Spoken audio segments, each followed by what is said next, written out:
Russell is coming in. Oh, by the way, happy birthday, Alexis. Happy birthday. Happy birthday, Alexis. Happy birthday. Yes. Thank you. You're more than welcome. Good morning, fellow Toastmasters. I would like to call our meeting to order this morning at 7:01 and a half. Our Toastmaster of the day today will be Steve Smith. Before we turn the meeting over to Steve, what I'd like to do is ask Beth if she would please give our invocation this morning. Yes, I felt this was appropriate for what is going on in the world today. So, dear God, let there be peace on earth, and let it begin with me. Let there be peace on earth, the peace that was meant to be. With God as our Father, brothers all are we. Let me walk with my brother in perfect harmony. With every step I take, let this be my solemn vow, to take each moment and live each moment with peace eternally. Let there be peace on earth, and let it begin with me. In Jesus' name, amen. Amen. Thank you, Beth. This morning, to piggyback on what Beth was saying, there's a lot of things that are going on in our country. I know with our COVID and everything else. And I thought this morning, normally we begin with the pledge. And I thought I would share this with everyone this morning. So if you have your audio ready, we're going to begin. Instead of us sharing the pledge together, I would like us all just to join me with this. The following words were spoken by the late Red Skelton on his television program as he related the story of his teacher, Mr. Laswell, who felt his students had come to think of the Pledge of Allegiance as merely something to recite in class each day. Now, more than ever, listen to the meaning of these words. I've been listening to you boys and girls recite the Pledge of Allegiance all semester, and it seems as though it's becoming monotonous to you. May I recite it and try to explain to you the meaning of each word. I, me, an individual, a committee of one. Pledge, dedicate all my worldly goods to give without self-pity. Allegiance, my love and my devotion. To the flag, our standard, Old Glory, a symbol of freedom. Wherever she waves, there's respect, because your loyalty has given her a dignity that shouts, freedom is everybody's job. United, that means that we've all come together. States, individual communities that have united into 48 great states, 48 individual communities with pride and dignity and purpose, all divided with imaginary boundaries, yet united to a common purpose, and that's love for country. And to the Republic, a state in which sovereign power is invested in representatives chosen by the people to govern. And government is the people, and it's from the people to the leaders, and not from the leaders to the people. For which it stands one nation. One nation meaning so blessed by God, indivisible, incapable of being divided, with liberty, which is freedom, the right of power to live one's own life without threats, fear, or some sort of retaliation. And justice, the principle or quality of dealing fairly with others, for all, which means, boys and girls, it's as much your country as it is mine. Since I was a small boy, 2 states have been added to our country, and 2 words have been added to the Pledge of Allegiance, under God. Now, wouldn't it be a pity if someone said that's a prayer, and that it would be eliminated from schools too? God bless America.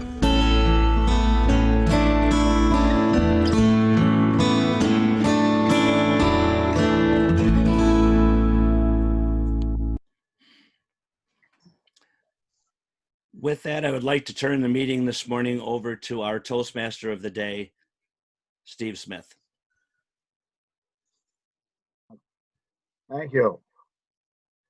I have a little bit of housekeeping to do here. Did, excuse me, did Tracy Farrell sign in? Yes, I'm here. Oh, good.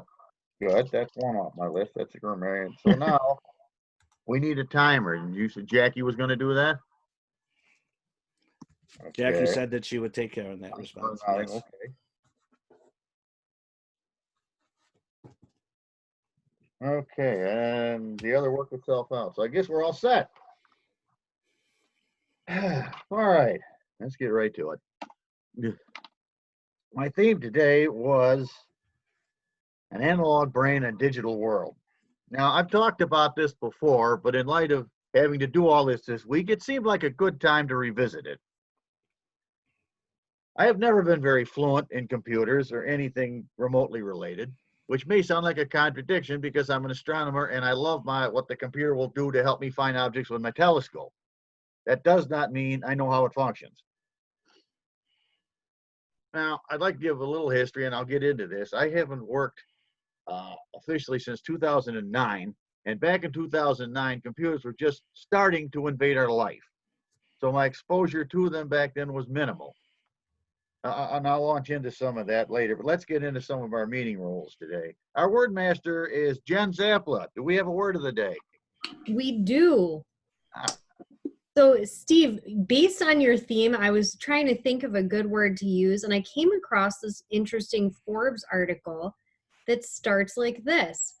The brain is neither analog nor digital, but works using a signal processing paradigm that has some properties in common with both.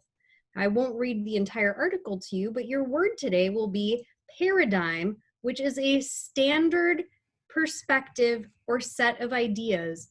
It is a way of looking at something. How do you spell that? I will type it in the chat. It is Paradigm. Thank you.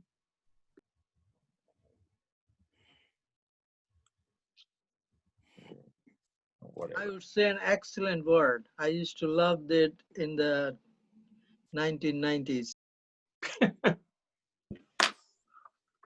I don't see that there, so I don't know how to spell it. Okay, our master today is Sylvia Batiste. Can you tell us of your duties? Oh, here it is. Morning, everyone. This morning I will be counting as ums. I'm so glad to have this job, so I will not count myself. And pregnant pauses, and I'll give a report later. Thank you. Okay.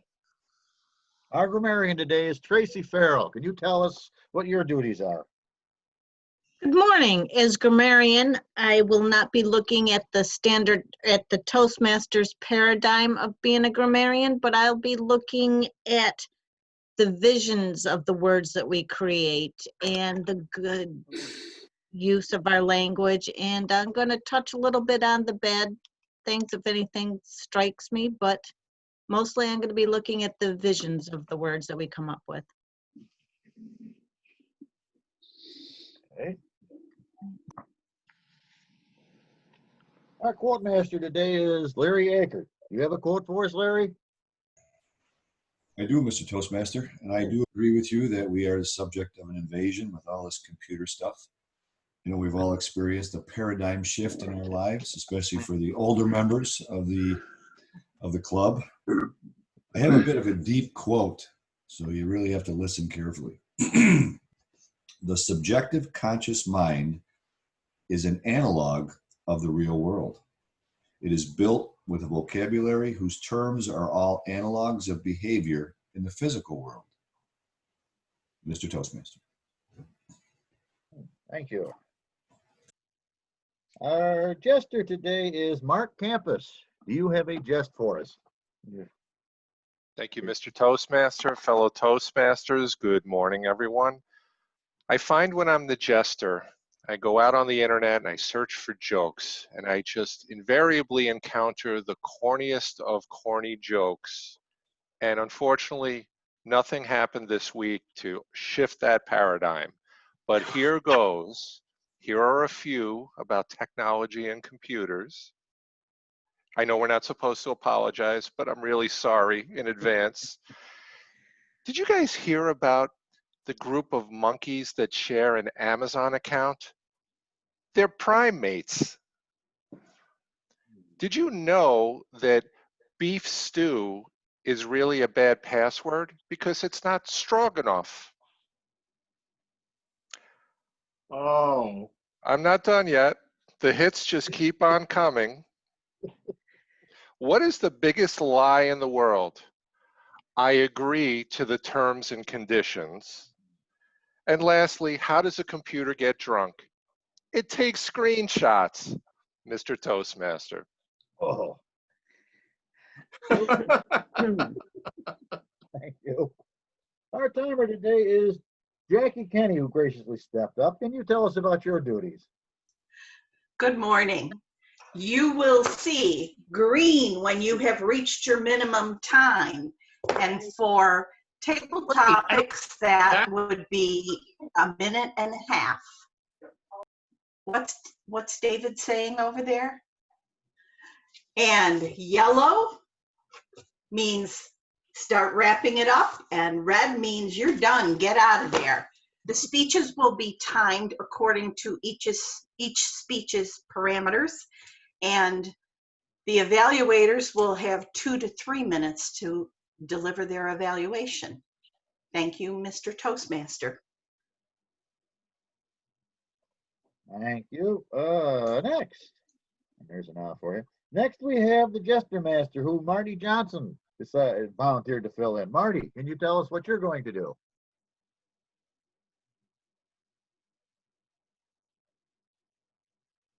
Thank you, Mr. Toastmaster. Good morning, everyone.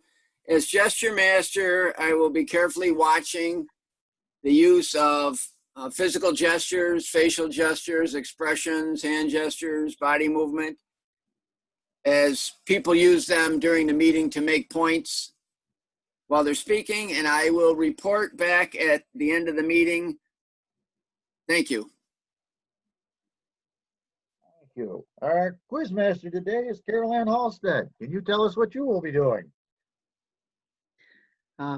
I will be listening, and hopefully everyone else will be, because at the end, I will be asking some questions about the meeting.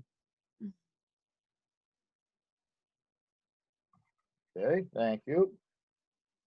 Now, just to clarify what's going on here, Jill will be speaker number 1, and she will be evaluated by Dr. Gerald Stevens. Samir is our second speaker. He will be evaluated by Nancy Ferry, seeing as how she is still an evaluator. Now, before I turn it over to table topics, I want to launch into a little bit of my story here. As I stated, I effectively finished my working career in 2009 when Pfeiffer's closed.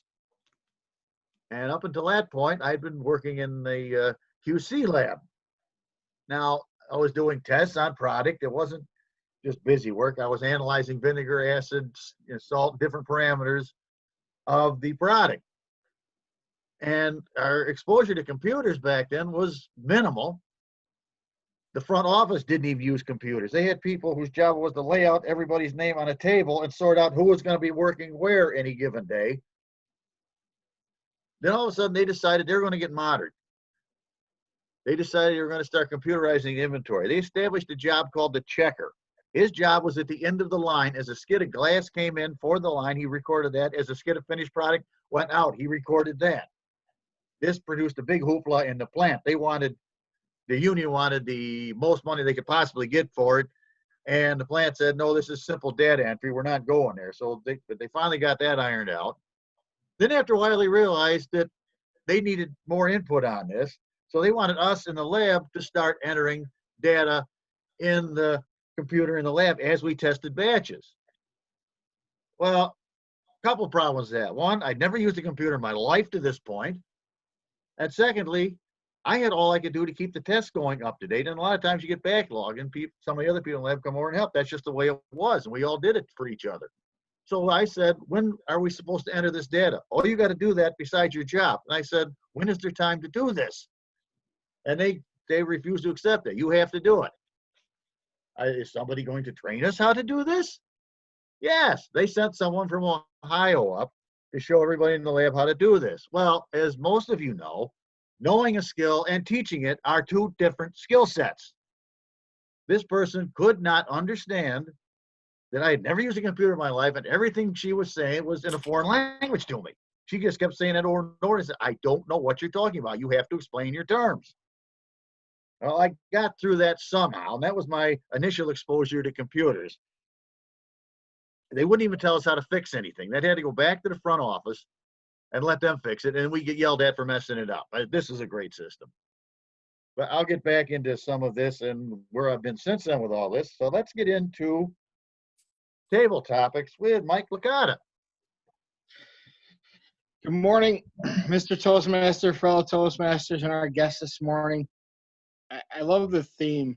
I think it's right, Steve. I think it's doing things in a digital age. I think that this experience is kind of fast forwarded a lot of learning for a lot of older people. So I always should remind everyone that our table topics are 1.5 to 2 minutes, and that I ask you to use the word paradigm for the word of the day to be eligible for voting. So with that, I will ask Tom Moran this morning, what's the biggest change that you've had in regards to technology during this experience? Tom Moran. Thank you, Mr. Table Topics Master. The biggest experience I've had is I've had to unflatten my learning curve.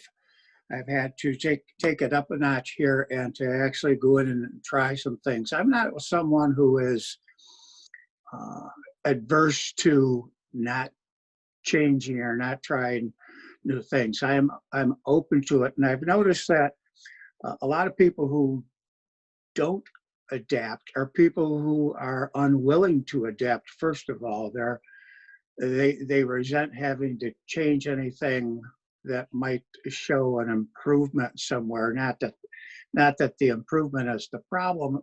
It's just that it's what us Toastmasters refer to as coming out of your comfort zone.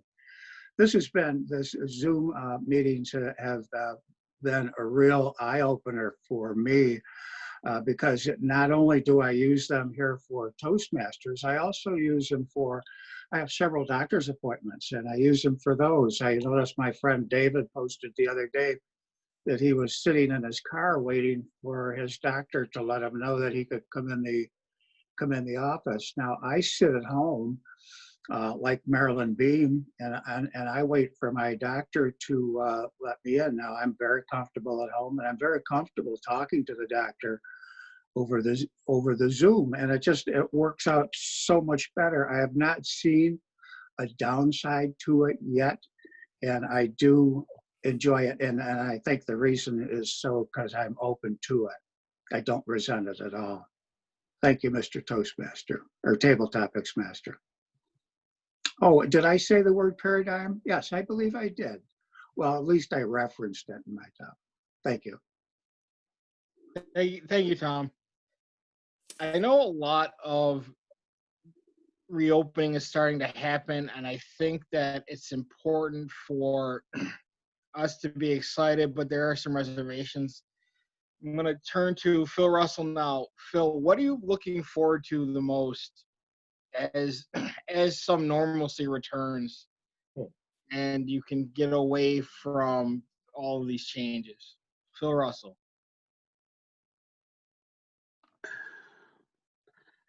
I live in this paradigm. I have so little to do and so much time to do it that I don't know which way to turn. I don't know whether to go out into the yard and work or work in the house, or maybe just sit down, have a cup of coffee, and smoke a cigar. However, yesterday we did have something important to do. We found an undisclosed golf course that has a bar open, and we are able to sit and socialize. However, we did go out and play 9 holes. I won, of course. I had the highest score. Some people ask me, isn't it that backwards? And I says, not in my world. And one of the people we were playing with, but they were behind us, was Dave and my friend Peter. And we could tell they were both walking in different directions, talking to someone. Peter, we know, was somebody from a different universe, or maybe just an imaginary friend. Now, Dave, he was looking for somehow to get that perfect shot off, talking to himself to slow down and enjoy the game. And what a wonderful experience it was. We all got through it. We had more fun.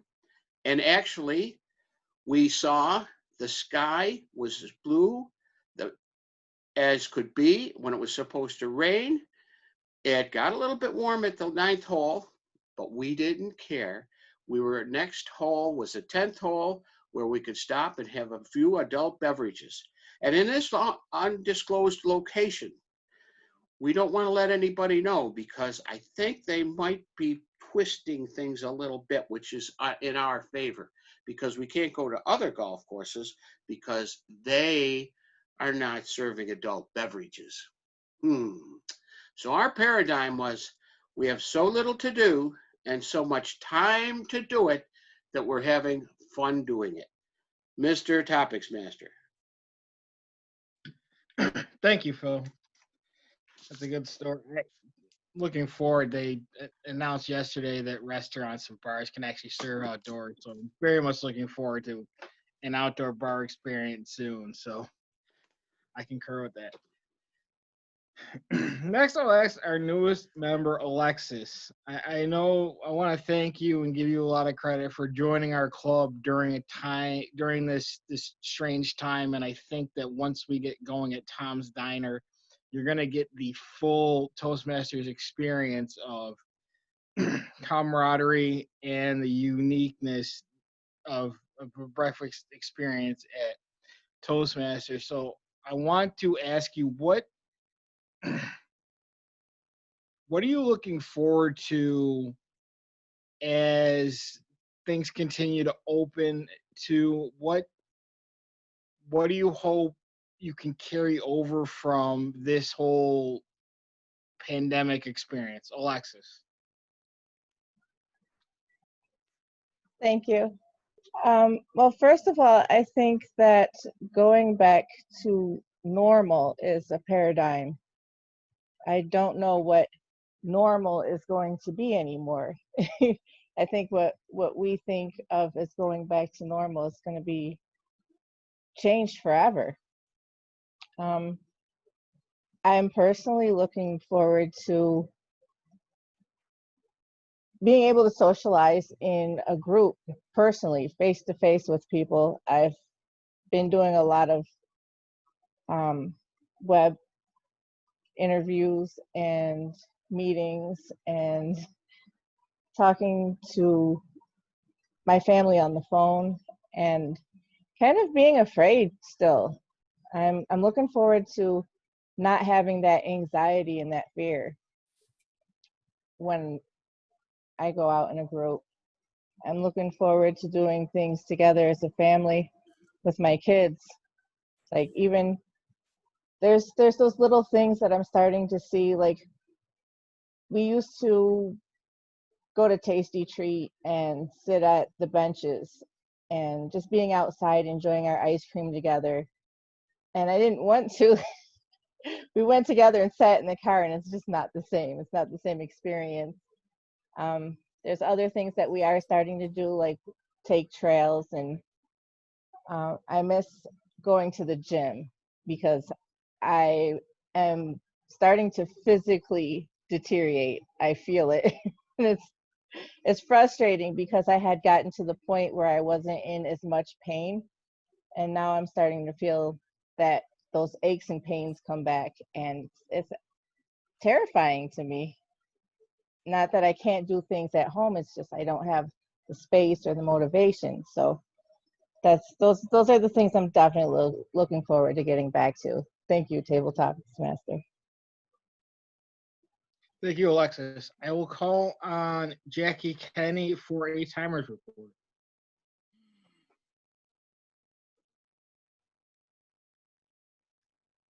I guess Jackie's not there. I will go to Jen Zappel with a word report.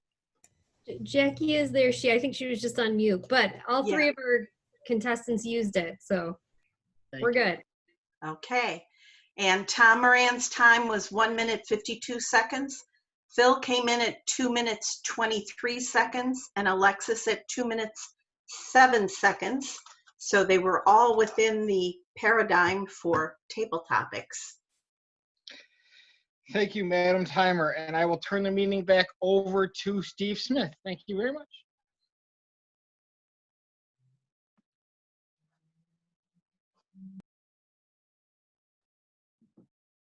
Okay, I just voted. Now, as I said, where I worked, I had very minimal exposure to computers. And long about this time, Mike Reinbold was a godsend because he was into all things computer and he helped me learn how to do something. The one thing he taught me that has stayed with me is for no matter what you want to do on the computer, there's at least 2 ways to do it. Because I had other people trying to teach me how to do this, and they were like tunnel vision. There's only one way to do this, there's only one way to do that. And I thought, well, wait a minute, that doesn't seem to make sense. But that just confused me even further.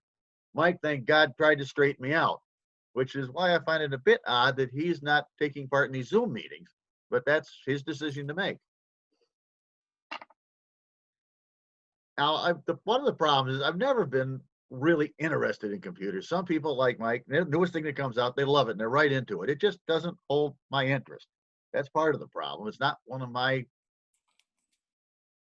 skill sets. I love astronomy. I can spend all night under the night sky. I love gardening, which is what I'm doing right now, keeping busy. I have like 90 tomato plants to set today yet.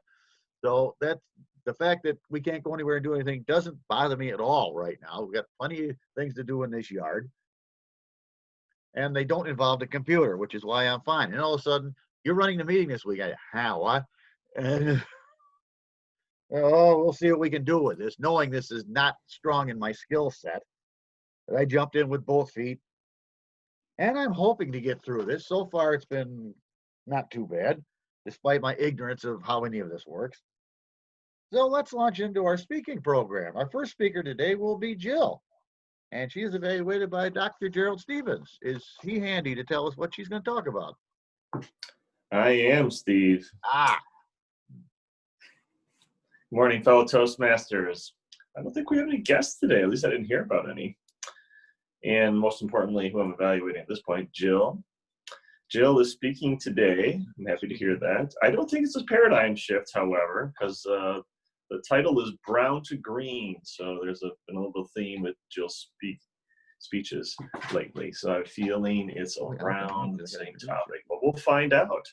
I'm not sure what manual it is. I don't have the form, but I will wing it and give her feedback. And timing is a little longer. I'm not sure what that is. It didn't say that online. So if you could help me out with that, Steve, that'd be awesome. 15, 20.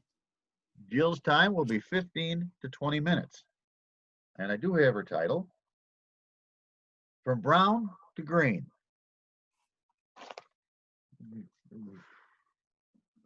Now shut me up.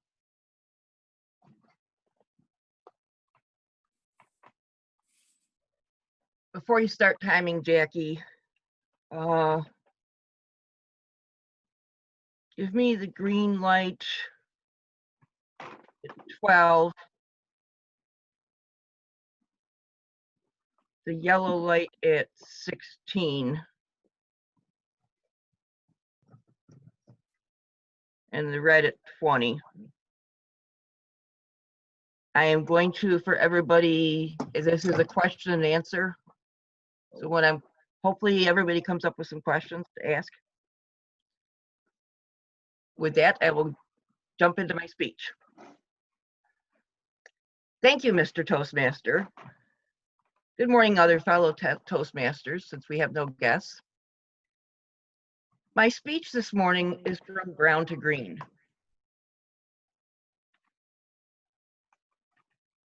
what I'm talking about is what's in my background here. Brown lawns, to green lawns. They take a very considerable normal paradigm. There's two main facets: soil preparation and your grass seed. It doesn't matter how much you have, your soil preparation has to be well done. You have to, depending on what the soil looks like, you have to till it. You may have to actually do some serious digging, which you saw from the first picture we did. I can show you some other pictures here. This is a before picture. This is last summer. We had 6 trees removed out of there. There's only 3 left of the 9 that were there. And that's why we have had such a mess. Taking down 6 trees means we had 6 stumps. With having the tractor available, we did not pay to have someone grind them down. We dug them out. My dad had fun doing that, I think. A couple of them were very large, and they took some time, and they made a mess. Our lawn sat there looking horrible from February until around the beginning of May, when it finally dried up enough that Steve was able to go out and start rototilling it and smoothing it out. And finally he had it rototilled and smoothed. And before that, I had actually added some topsoil with the tractor to a few areas that were really low. Like I said, he had it rototilled, he smoothed it out with the rake. At that point, it was time to put grass seed down. Grass seed is a very interesting thing that people don't know about. There are 2 basic types of grass seed in your lawns, for most lawns. And you have to pay attention to what you're buying, because it makes a big difference in what you get. If you buy grass seed that says it's quick grow, it says quick grow, you know what it does? It grows quick. And then it dies quickly too, because most of the time that's annual ryegrass. And annual ryegrass does not grow nicely. It grows once and then it dies. Then there are perennials. Now perennials, there are several types of grass seed. The primary ones for lawns are Kentucky bluegrass, fescues, and ryegrasses, perennial ryegrasses. The way to find out what you have in the bag of grass seed that you get is by looking at this label here that I'm stepping aside for. Now this label shows that the mix that we got has about 40% Fargo Kentucky bluegrass, which this is an improved variety of original bluegrass. It has 19% of regular Kentucky bluegrass. It has 15% blackstone perennial ryegrass. Perennial ryegrass is another one of those ones that can be, if you buy just plain perennial ryegrass, it's a very coarse grass. It's thick bladed, it's kind of ugly, really. But if you get one of the ones that has a name in front of it, like Blackstone or Flash, which is the other one on here, they're nice fine bladed ryegrass mixes. Those 2 make up 29% of the mix. And then we've got some Boreal creeping red fescue, which creeping red fescue is a grass seed that is meant for shade, although it's not really meant for shade. It's meant for dry areas.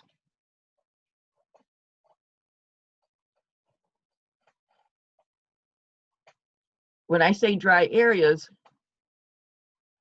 what I'm saying is that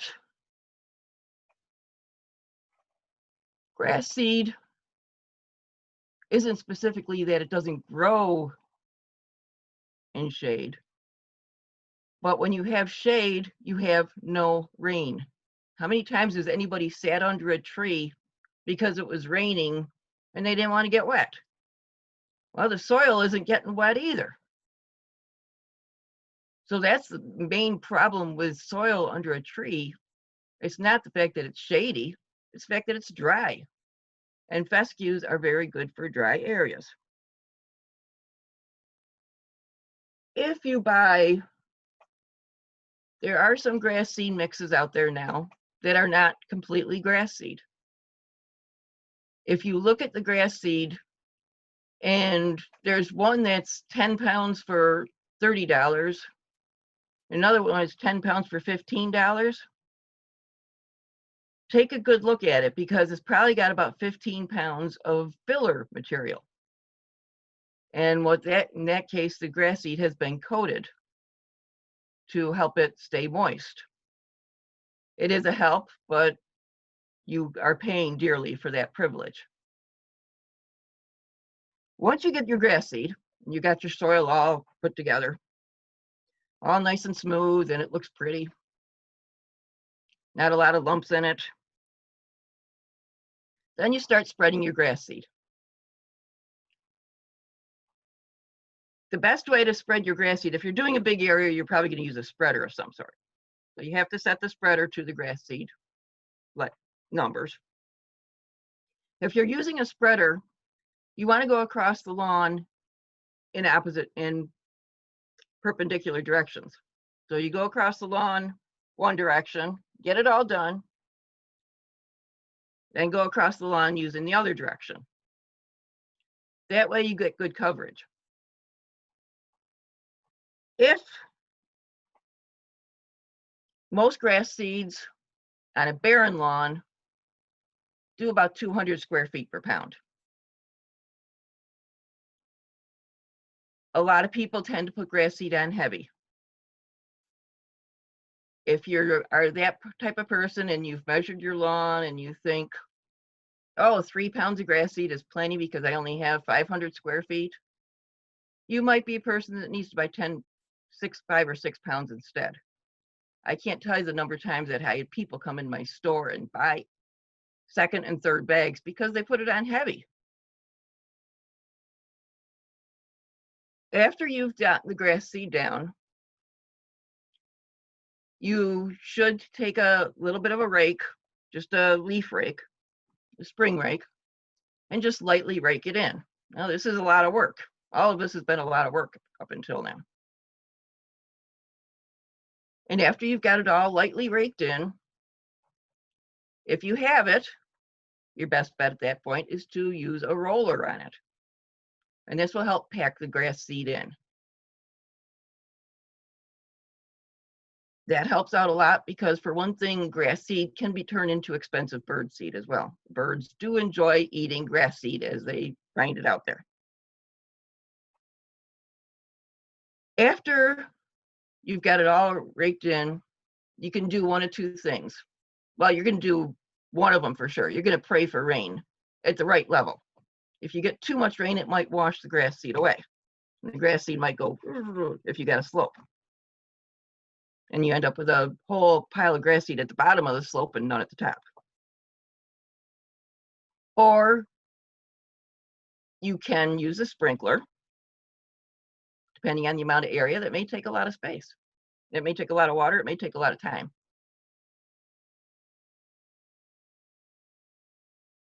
You can also put a mulch surface on it. The common one is chopped up straw. That works usually quite well, although it can be a pain to take off if you put it on too heavy.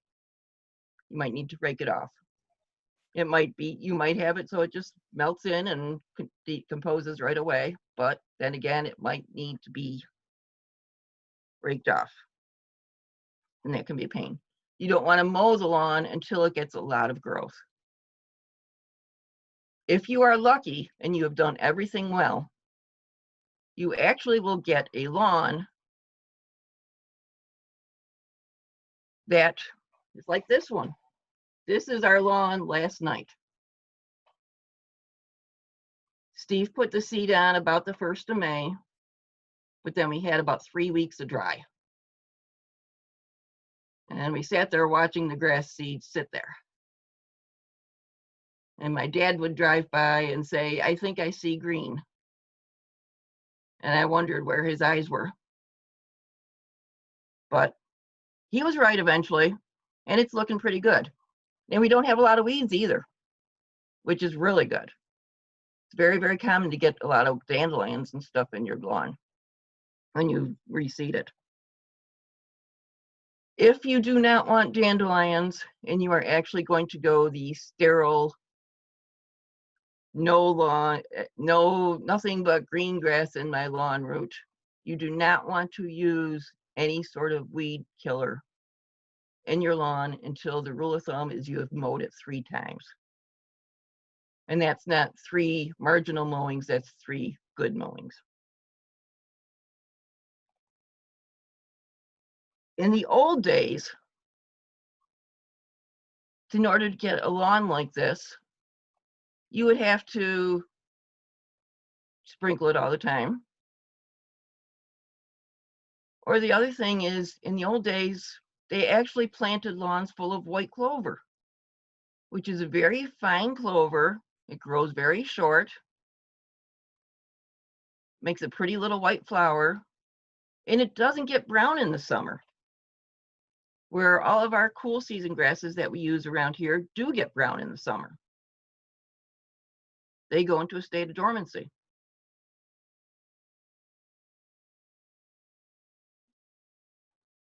Hopefully, after all of this, your lawn looks good. Ours has got a little ways to grow. If you really take a good look at that, it's still thin in a few areas, but I am very, very impressed. Steve followed my dad's directions to the T. And I'm sure Dad is proud of himself for that too. And for that reason, I think we have a lawn.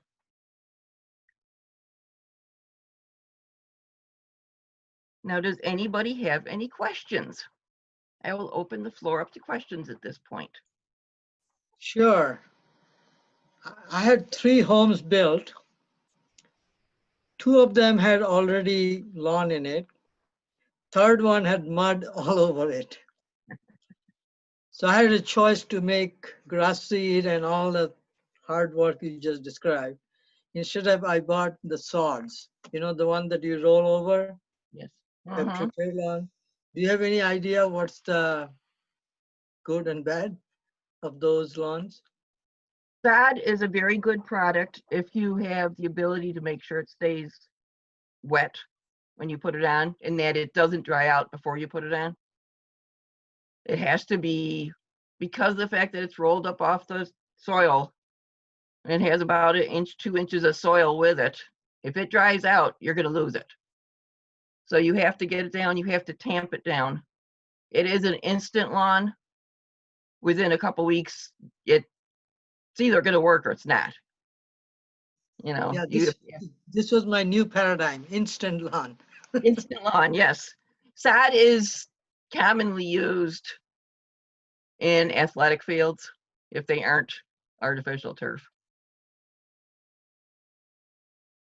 That answer your question? Okay, any other questions? Tracy.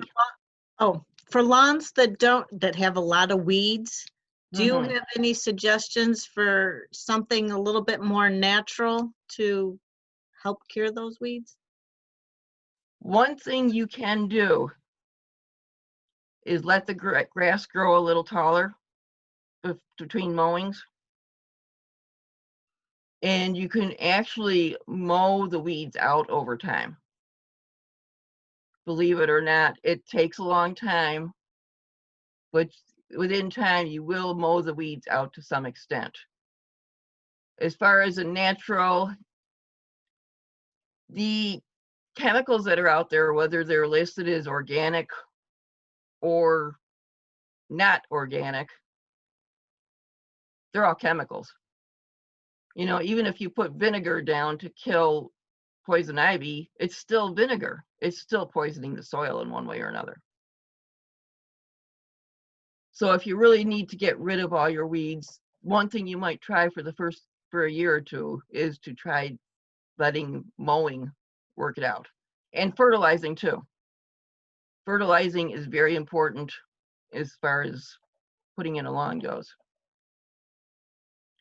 Does that answer your question? Anybody else?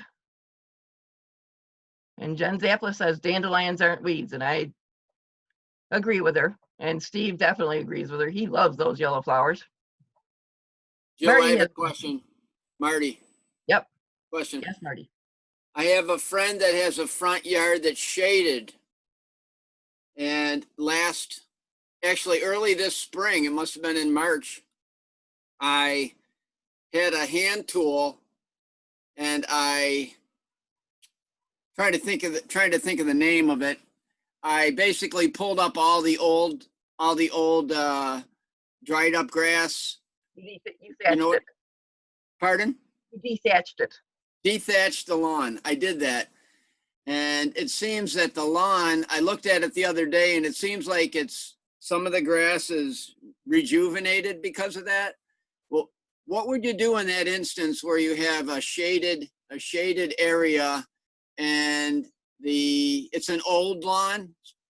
It's actually in a home where I think of the old Licata homestead, David. David knows where I mean. Anyway, what would you recommend for a shaded area as far as to get the grass growing and to rejuvenate the lawn other than dethatching it?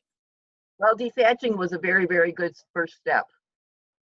It's very possible the soil is very compacted. So dethatching it loosens it up, spreads it out. You might want to put some more grass seed down. Do that right after you dethatch it because it helps the grass seed reach down into the soil. Make sure and get a grass seed that's labeled as being for shade because then it is actually for the dry areas. Water it in, fertilize it because trees not only rob water, they rob nutrients too. Okay. But dethatching, loosening up the soil underneath is a big thing because the soil does have a tendency to get compacted when there's no grass there. Okay, that's good. Thank you. Got time for one more question. Anybody? Beth has a question. Do you recommend rolling the lawn? No. Okay. Rolling compacts the lawn. And if you listen to what I just said about under the trees and loosening up the soil, I mean, there are times that you might want to roll it lightly, but when you hear of somebody that's going to bring a 1-ton roller in or something to roll the lawn, that's bad and it's completely unrecommended. And if you find a lawn care service that's part of their service, they aren't really good horticulturists. Okay. Okay? Good. Thank you. I think that's all the time we have today for questions. So if anybody else has any, you can send me a chat message. And that being that, I will hand back off to Mr. Toastmaster.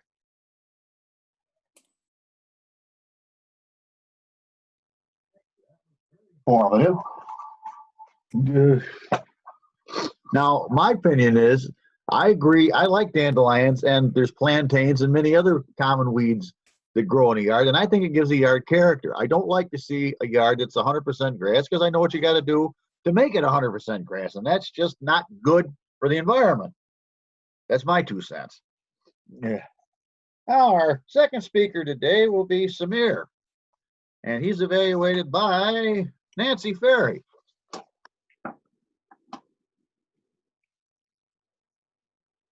I hope. I'm here, sorry. I'm on my phone, so it makes it much more difficult.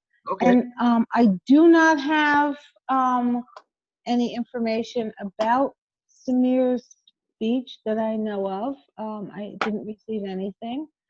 So I will ask him to tell us what the purpose of his speech is and what he would like me to look for. Sure. So my speech is titled My Time as a Consulting Protege. The speech is part of the last project in the second level of leadership development, that pathway within pathways. And it's basically just relaying a time that you were a protege, and also kind of going over some of the aspects in which you were able to learn from a mentor. So that's my speech, and the time is 5 to 7 minutes. I'm not exactly sure if there are any specific items that you should look for. I looked at the evaluation and it looked pretty standard compared to other evaluations, which you can also download from the AM Lockport site. I believe that Glenn has that uploaded there. So yeah, I guess if no one has anything else, I'll get started. Thank you, Mr. Toastmasters, fellow Toastmasters.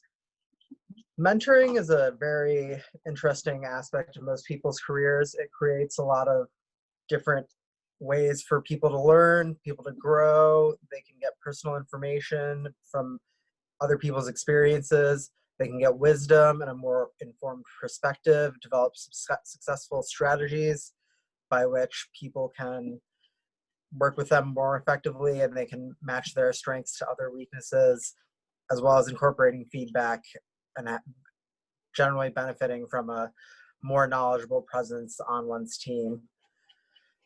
In my career, I initially started in the IT consulting industry, specifically outsourcing. My first job, I was supposed to move to LA, so I had everything prepared to move from Michigan to LA. When 9 days before I started, they called me while I was at Cedar Point, the America's roller coaster, as they call themselves, a really fun roller coaster theme park in Ohio. And they basically said, well, you can either take some severance or move to the opposite coast and move to Washington, D.C. Now, me not having worked at all yet, I was pretty excited to take a bunch of severance for not having worked a day. But unfortunately for me and my future plans to live in LA, my parents prevailed upon me to end up taking the job for a small pay bump, less than I would have gotten from just the severance, to take the actual job in DC. And that set the course of my life. The federal IT consulting industry is a very large component of the overall economy in the DC, Maryland, and Virginia region, and I was now part of that. It was pretty interesting to see this new type of paradigm where many ultimately governmental functions end up getting outsourced. Those functions themselves require a lot of IT support, so there are a lot of consulting firms around the region that spring up to satisfy that need to, as Steve said, migrate people from the analog to the digital world in whatever various capacities across all levels of government. It's also ironic because every job I'd ever had until moving to this area was one where I was provided a work laptop from day one. But then when I learned what a precious commodity a workplace provided computing platform was compared to my prior knowledge organization-based paradigm, I had a bit of an inverse experience because it felt like going from a digital world and migrating into the analog world of Western New York, trying to optimize myself to fit better into the world around me. My first boss at this consulting firm, my first job, he had a specific mad scientist laugh that I'll never forget, as he micromanaged us to produce exquisite dashboards that our superiors saw that ended up actually getting him a promotion within my first 6 months at the company. My next boss was a bit more hands-off. but he did also provide me a lot of mentoring on how to analyze profit and loss statements, looking specifically for line items that we could reduce or improve, as well as making predictions on where future projects will be, and then revising those on a continuous basis. It also helped me understand the futility of some projects when you have a team that either will or won't work with you, and how sometimes even if the team won't work with you, you have to persevere continuously and prevail upon them that, hey, this is something we can do, not just something we can't do. The next most significant mentoring protege experience I had was probably when I worked for my most well-known boss to any of my friends, Greg, who is quite the businessman character. In the winter of 2012, I ended up responding to, ironically enough, a Craigslist ad for a job where they contacted me within a day, and then I had my first interview, and I actually had to do something. I actually had to solve a problem for them on my future mentor's laptop as part of the interview. It was really interesting and definitely a much more direct way of doing business than I had expected otherwise. And that was really a good intro to the world of small business, because in the world of small business, you have to do everything yourself. And there's, of course, tons of paperwork to do all the time.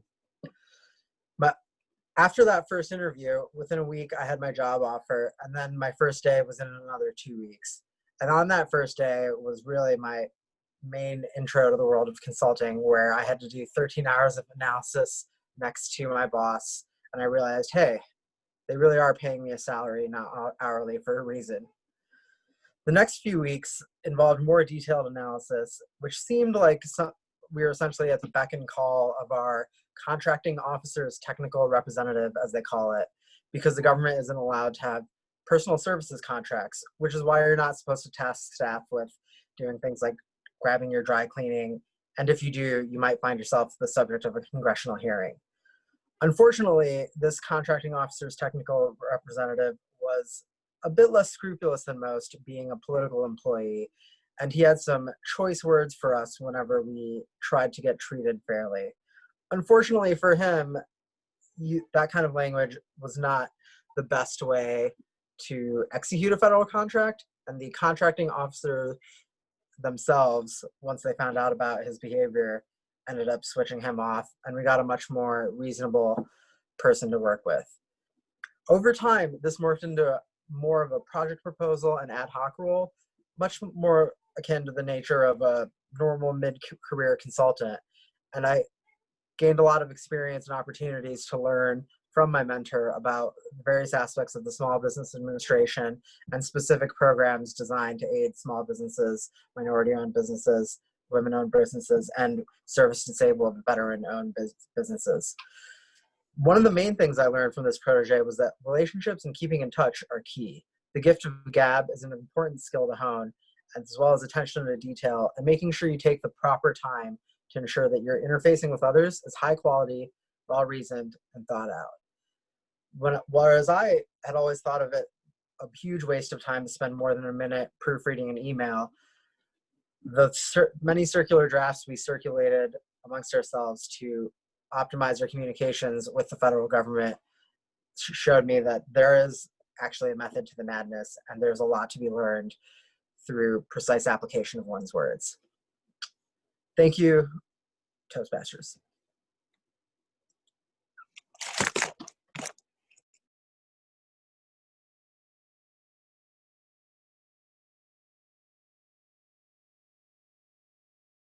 Oh, okay, there we go. Thank you. I have a couple more points to make before I wrap up my dissertation today about why I don't like computers. Now, it becomes necessary to communicate because I belong to numerous organizations, the Lions Club, Toastmasters, my astronomy club, to name a few. So I did have to learn how to email, to receive and send emails, but that's about the extent of it. You talk about adding attachments and doing it. I have no idea how to do that. I can answer an email. You send me something and I will reply to you. I can get that much done. And also I wish to say, there is some advantage to having an analog brain. When I was working We had red wine vinegar. Now they wanted to make sure every plant had the same color product. So they sent us an old meter to record the actual frequency of the red light in the red wine vinegar. So we know it was the same shade of red. It was an old analog scale. Nobody knew how to use it but me. It has what we called a mirrored scale, and nobody knew what that was. If you can picture the face of an old scale, there's your indicator dial. Behind that, there's a curved mirror, narrow band of curved meter going from the top to the bottom. Nobody knew what that was for. It's a simple device, but it serves a very important purpose.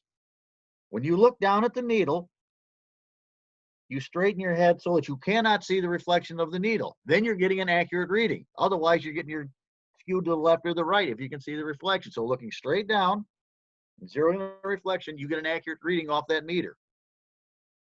I took delight in the fact that nobody in the plant knew what that was but me. So there are some benefits to being old. So now we'll launch into our evaluation portion. And first we had a timers report, Steve. Oh, I'm sorry. You said, thank you, sir. Yeah, can we have a timers report on our two speakers? Yes, you may. Both speakers made their time. Jill came in at 19 minutes and 37 seconds, including her question period. And Samir was 7 minutes and 16 seconds.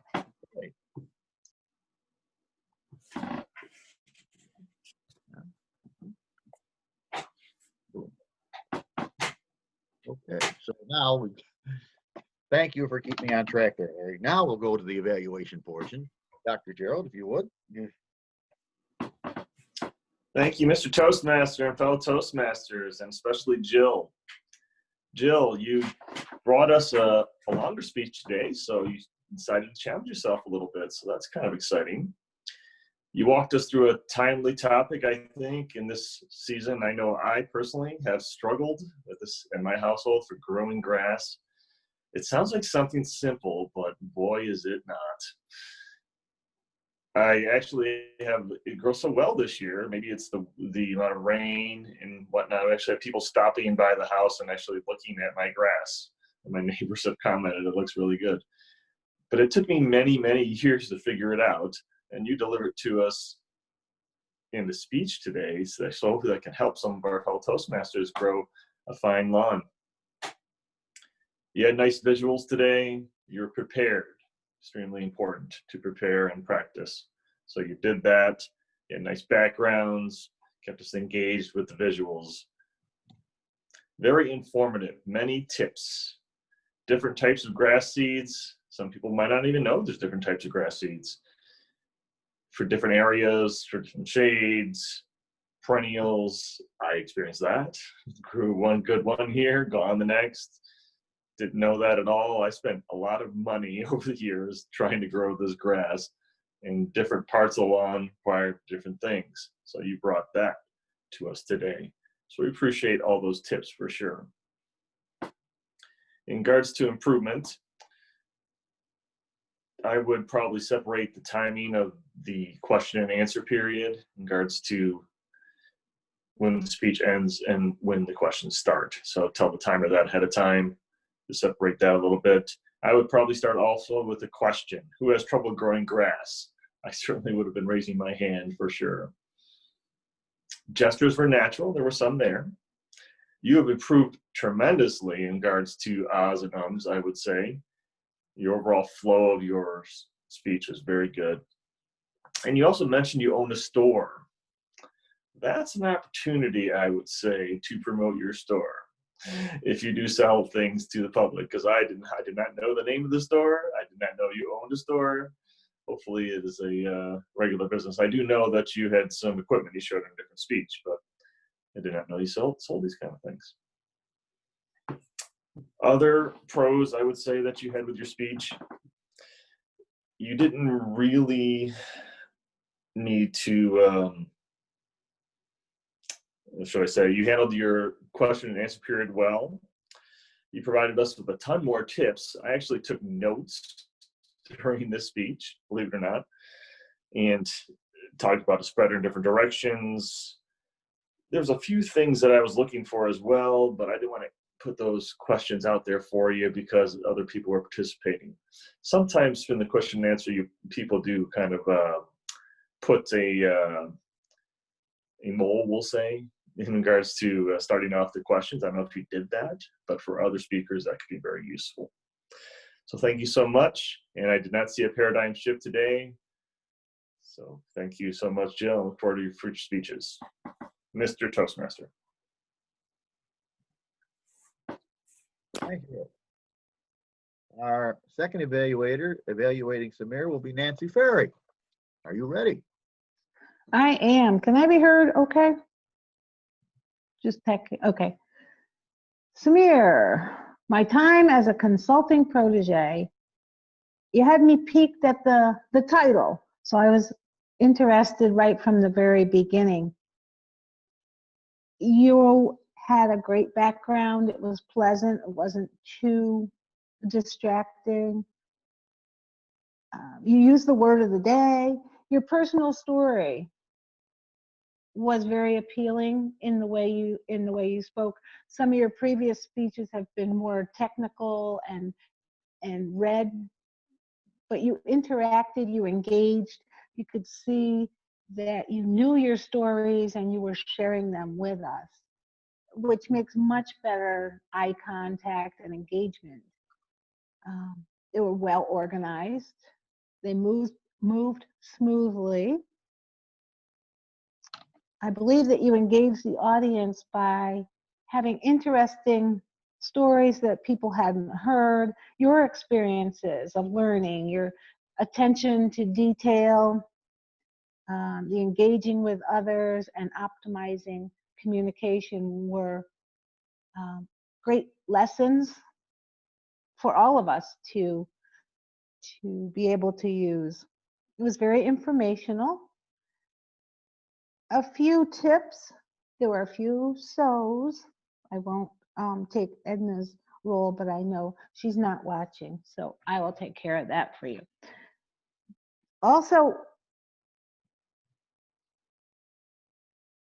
there was a bit of wiggling in your chair, and I know you were talking like this, but when you were wiggling, it made the background wiggle and you wiggled. So in person, that's fine, but on the video, it comes out a little bit distracting.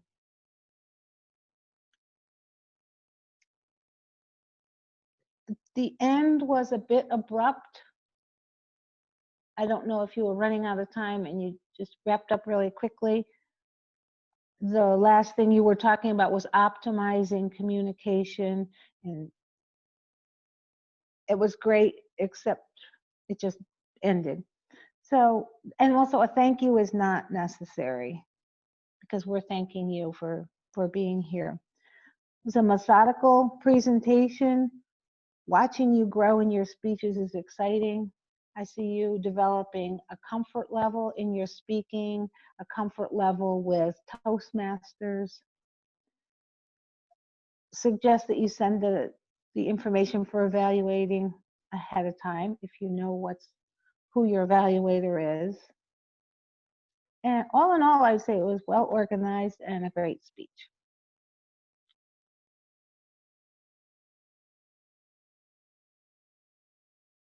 Thanks. That was a great evaluation.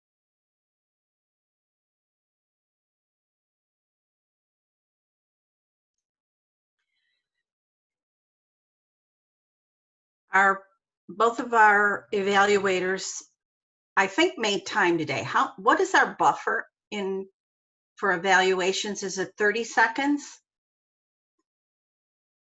Gerald came in at 3:29, so he qualifies, and Nancy at 2 minutes 46 seconds.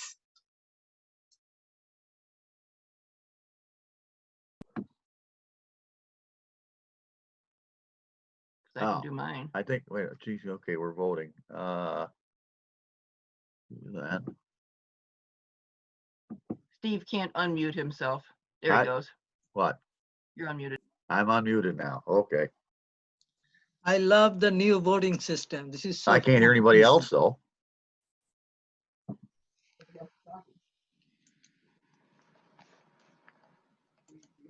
Waiting for me? Okay. I hope you can hear me here. This just points up my ignorance of all of this stuff. We voted, so next I will introduce our general evaluator, Larry McKenzie. Tell me how I did today. Larry? Thank you, Steve. First of all, I want to. You can't hear me. Now I can. Okay, there you go.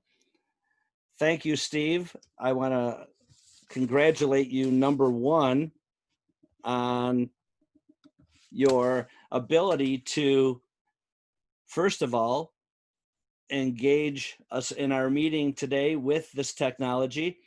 And I know your theme was, well, Marty's coming back in. Sorry about that. No, I'm hearing it from your machine. Mine's Your still, I theme can't today hear. was, your theme today was analog brain with a digital world.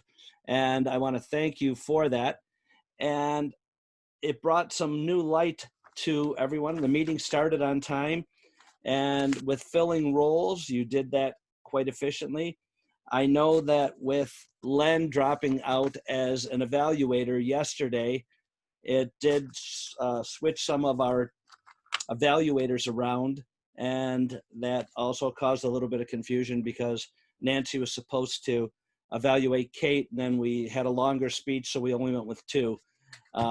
So with that, one of the things that I would recommend is that our speakers and everyone, please check the agenda throughout the week. That is what it's there for. It's a little bit different than when we're at Tom's, when we can pass the agenda around at the meeting and everyone has an opportunity to take a look at that.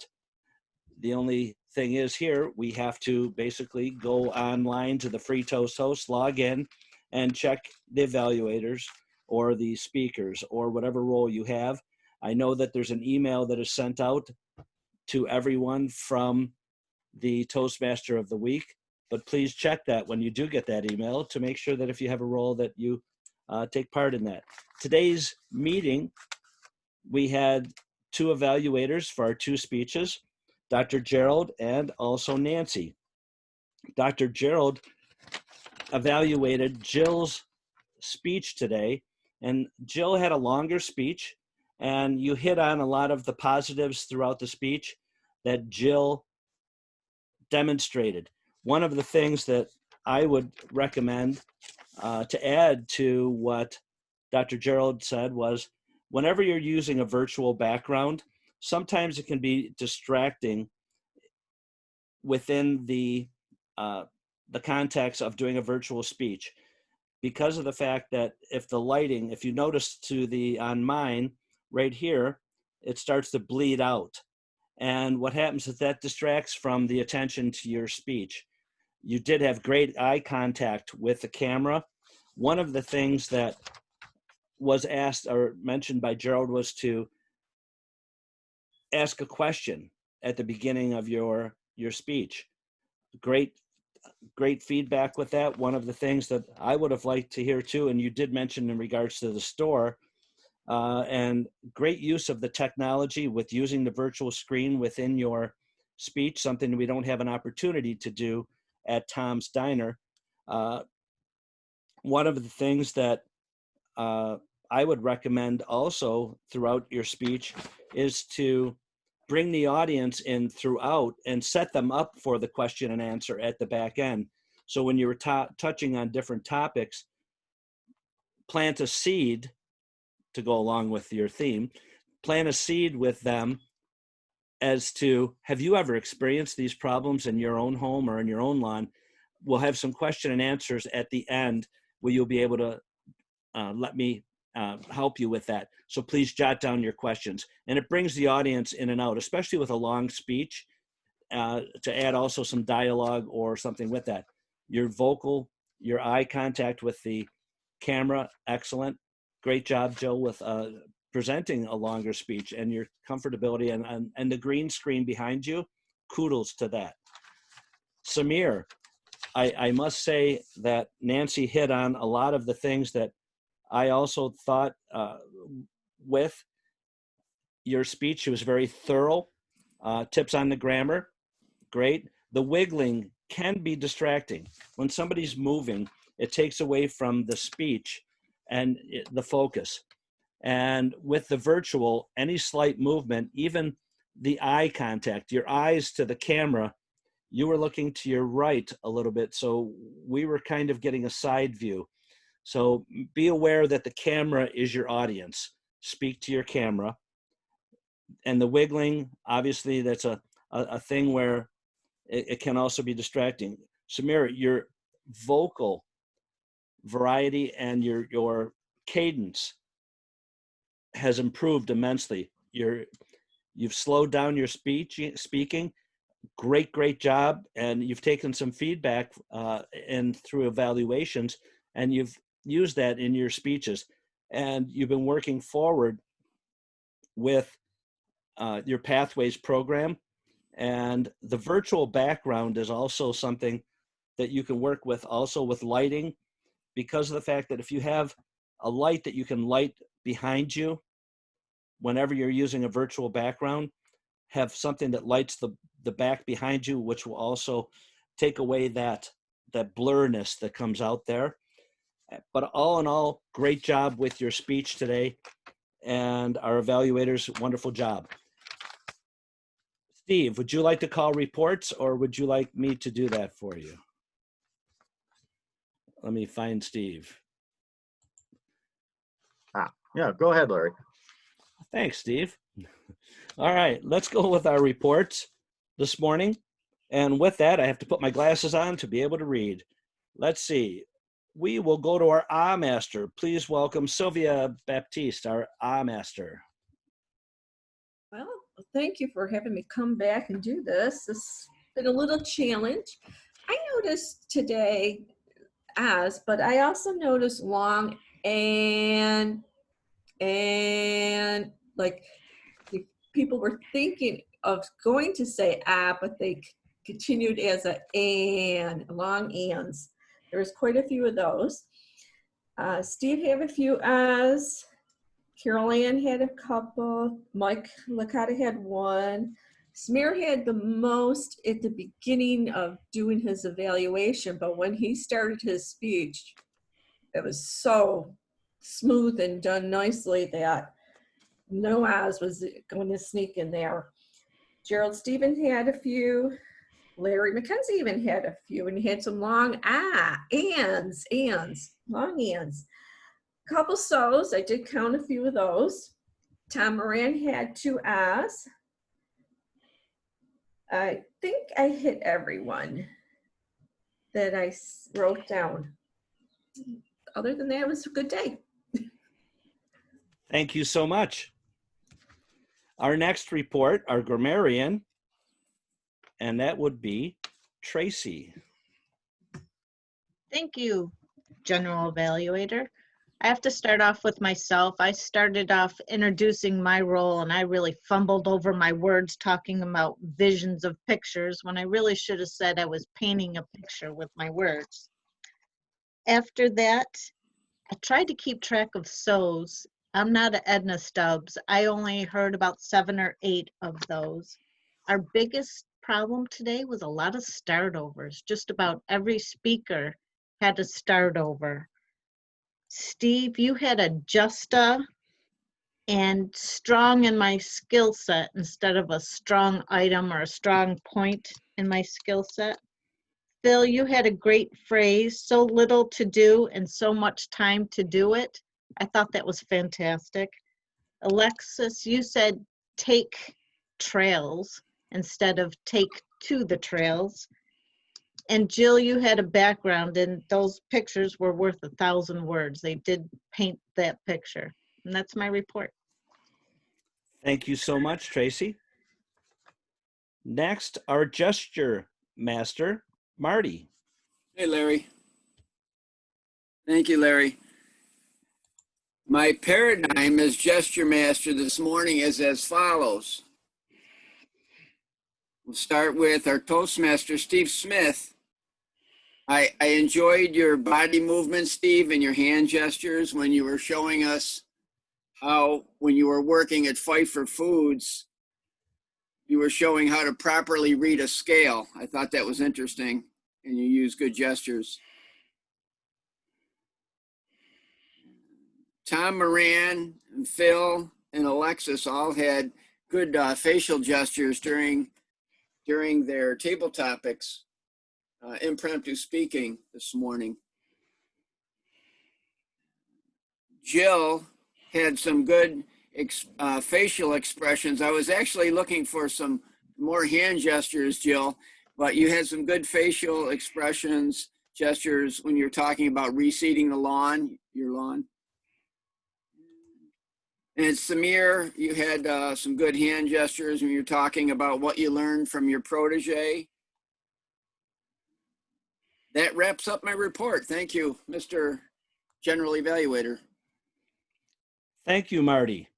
Now may we have, before we do our word of the day, let's have our Quizmaster, Carol.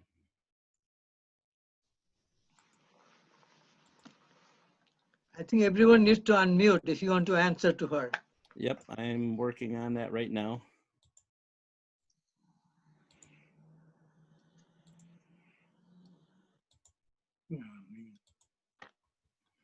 I have lost Carol. She's there. She's I'm there. here. There you are.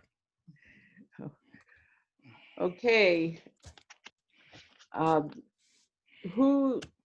Who's on the pledge there?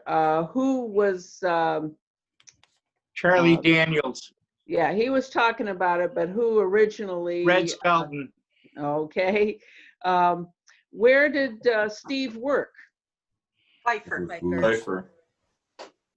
How many tomato plants does he have? 90. 90.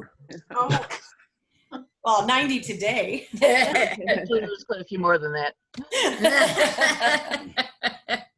And what 2 steps do you need to go from, did Jill tell us, to go from brown to green?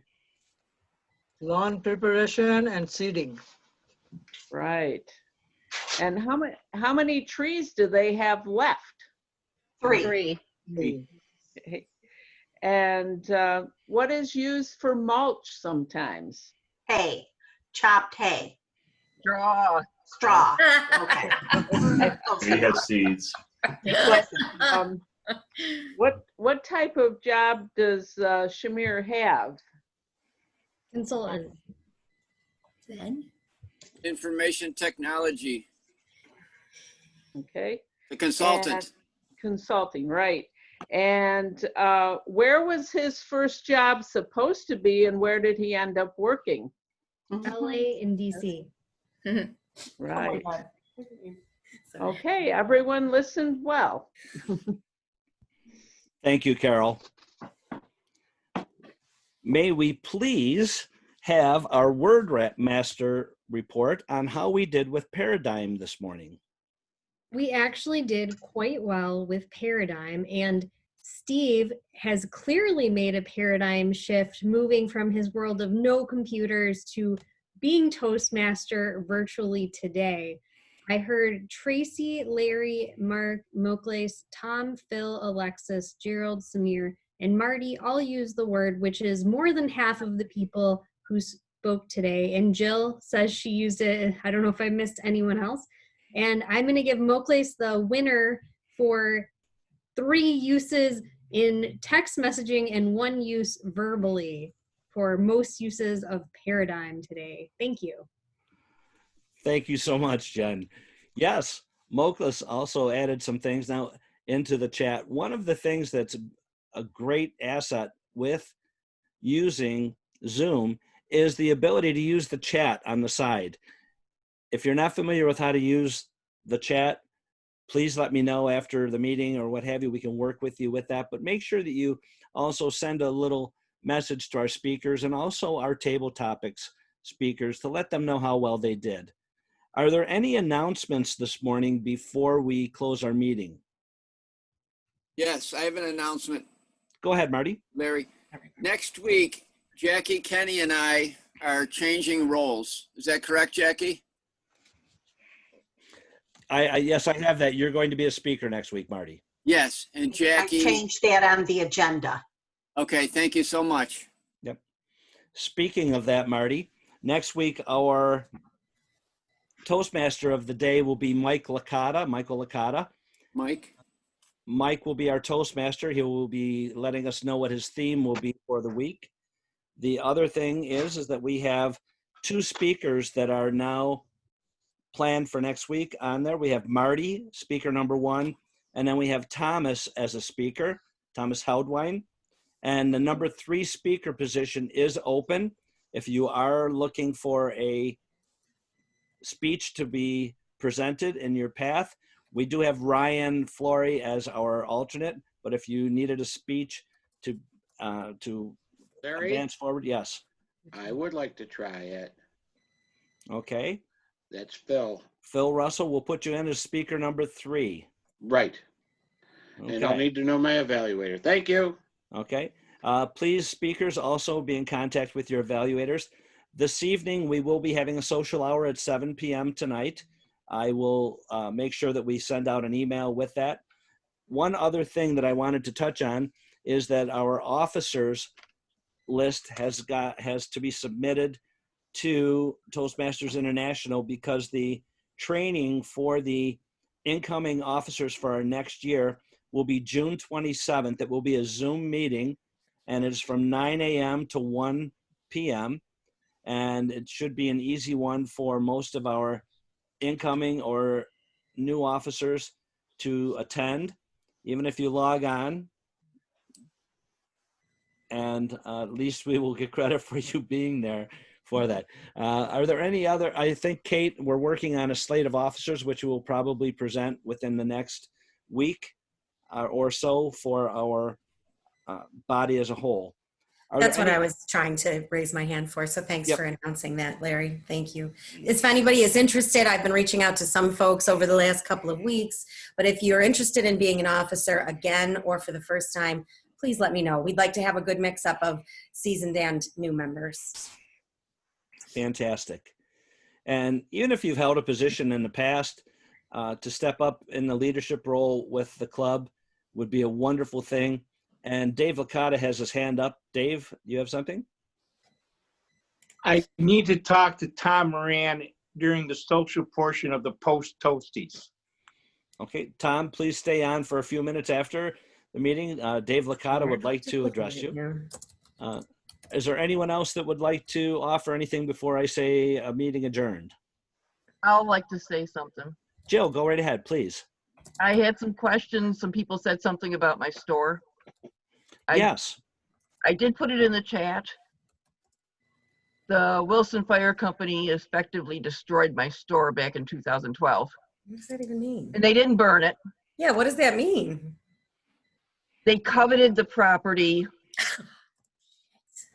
Yes. Basically an eminent domain, and they destroyed me. I lost about $300,000. Mm-hmm. Yeah. So I've been retired with Steve since then. Wow. Are there any further announcements that anyone would like to share with our group? I have to say, today's meeting, even with a longer speech, we have finished exactly on time. It is 8:30 a.m. We will have a post-toasty. And also remember, there will be a social hour tonight at 7. Bring your favorite cocktail. Have a drink. Phil, it'll be a good chance to have a drink online. Ladies and gentlemen, the meeting is now adjourned. Thank you for being with us this morning. If you have to leave, we bid you adieu. If you want to stay, we will be having some post-toasties.